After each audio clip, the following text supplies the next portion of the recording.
Hey YouTube, I'm gonna show you a cool trick to save yourself a bunch of money, okay? So you can go over to Harbor Freight and use these tools. It's just a little buffer, little handheld buffer. They're like 40 bucks or something like that, and you can get some little cream. So this is the one I use. This is a machine polish cream. There's a number if you want, and this is the second one I got. So let me show you what happens. I actually take this buffer and I buff the headlight out, and as you can see, the headlight looks great now. Okay, this one over here is where it started. It's all foggy and looks like crap. So I'm going to show you how to make that get better. And it's really yellow. This camera doesn't do it justice, but you can see how you can't really see through it. It looks like crap. So compared to this one over here, looks way better. So I'm going to show you how I did this. My son is going to video record me. Thank you, Nathan. Okay, so the first one I'm going to do is going to be this one over here. Okay, then I'm going to come back with a mirror polish and we're going to do that. Okay, this thing only takes a few seconds to do. All right, first things first is you get your buffing pad. Harbor Freight sells these too, and you got to get wet, fully wet, saturated, and then spin it in the bushes or something. It'll fling off most of the water. You want it just barely damp. That's the first step. Otherwise, it dries out too fast. Okay. Then get your polish. Just give yourself a little squirt. That's all it takes to do the whole job. Okay. Then you're just going to smear it on here, and you want to smear it in a little first. Otherwise, as you turn it on, it will fling all over the place and make a mess like this all over the place. Okay. So after you get it in, then you turn it on, and I'm using about 3/4 speed. You got to get a little heat into it to actually melt the plastic, okay? So that's about the speed. Specifically, I'm running it on a little bit more than 3, and it goes to 4, okay? So here's the difference.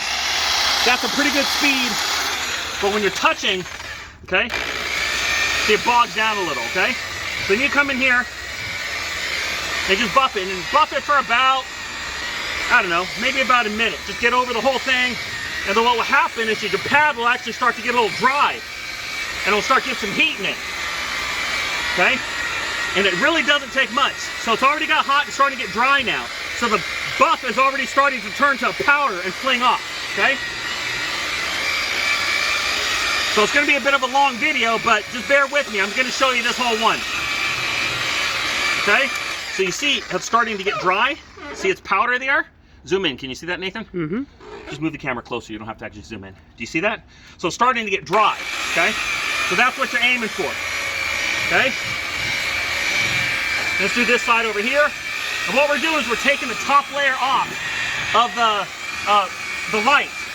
And I can kind of smell a little bit of plastic right now. You don't want to go too hard on it, okay?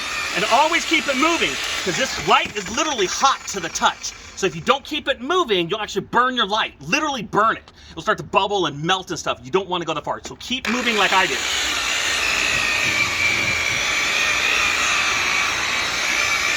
Okay. All right. Okay, so that looks way better now. Now it's time to change the pad out. So I'm going to change the pad out. Oh, I forgot to get a rag. Go and pause for a second. Let me grab a... Oh, you already in pause? Okay. So then you just take your rag and kind of wipe any leftover powder off, because that rubbing compound actually has little grits of sand in it. So you want to make sure you get them all off, use a different part. And now what we're going to do is we're going to buff it, okay? So now you take your other pad over here, and this one's a foam pad, okay? And then after that, then what I'm going to do, same thing, just put a little bit of this, but this one here is actually the mirror polish. That's the one I like, okay? So you put that on, gives a little here, and again, same thing. And this one over here, you don't have to go as fast, okay? And then you do this over here, and what it does is it takes a slight haze and makes it shiny, okay? And this doesn't have to polish as long because it's not cutting as much. Only run this about 30 seconds or so.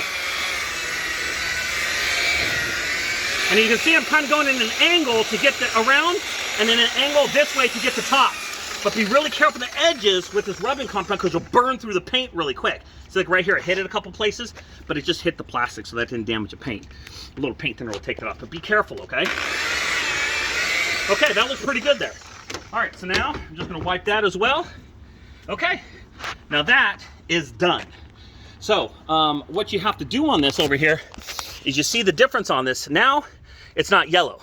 So if you want to go one step further, which I highly recommend, is put some carnauba wax on here, like some turtle wax. You buff a little bit of that on and scrape it off. Do 2 or 3 coats, and it should last for about 3 years. Then again, you should be doing it on your whole car. So last time I did this was about 3 years ago, and it started yellowing out. So I don't know if you can see the difference now. What it is, you can see Nathan's reflection as he walks by.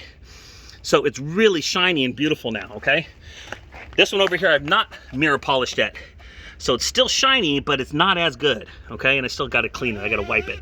There's shit on here, okay? So anyway, so that's the best way I find to do it. So, I didn't tell you, I first washed it with some water to get all the road debris and garbage off, dried it thoroughly, used the rubbing compound, then the mirror glaze, and I'm not gonna put it on video. Everybody knows I use Canuba wax. So just put a little Canuba wax on, let it sit for a bit, and I have another one of these over here for just wax, and I find it works better because it gets the wax hot and melts it in better. So that's what I do, but you can just wax it off by hand, and that, as I said, lasts to another 2 or 3 years. And as you say, it takes 5 minutes per light. It's way easier than hire somebody. Once you have the equipment, it's free, and literally I can do both headlights in about 10 minutes when I'm not dealing with a video. So anyways, I hope that helps. Thank you so much. Don't forget, like and subscribe. Later.